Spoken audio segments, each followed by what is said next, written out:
بسم اللہ الرحمن الرحیم۔ ایک اہم مسئلے کی طرف آپ کی توجہ مبذول کرانا چاہتا ہوں، وہ یہ کہ ہمارے ہاں اکثر رواج چل پڑا ہے کہ جب کوئی جنازہ ہوتا ہے تو نماز جنازہ کے بعد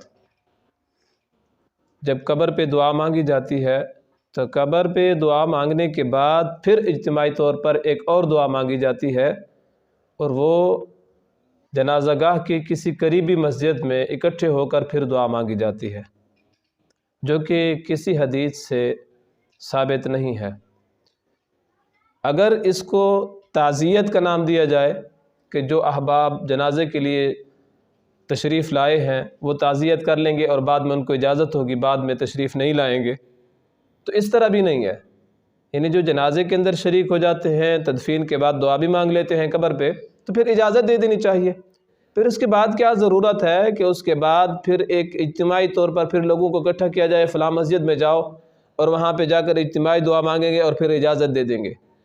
تو ابھی اس کے بنیادی مراحل ہیں، یہ چلتے چلتے چلتے پھر اس کو ہم ضروری قرار دے دیں گے۔ ہم سے مراد کہ ہماری عوام ضروری قرار دے دیں گی، پھر یہ ایک دعا کا حصہ بن جائے گا اور لوگ اس کو ضروری سمجھیں گے۔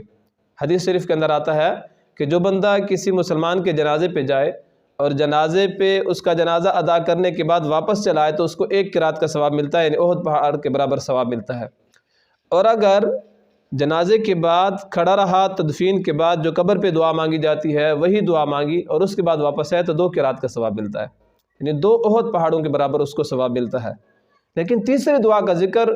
احادیث کے اندر نہیں ملتا، یہ جو ہم نے بنائی ہوئی ہے رواجی طور پر کہ قریبی مسجد میں جا کر اجتماعی دعا مانگ لیں گے اور پھر لوگوں کو اجازت دے دیں گے۔ تعزیت کے لیے لوگوں نے آنا ہے تو وہ آئیں گے، بعد میں آئیں گے، اس چیز کو ترک کرنا چاہیے۔ چلتے چلتے یہ ایک مستقل طور پر ایک بدعت بن جائے گی اور لوگ اس کو لازمی سمجھیں گے۔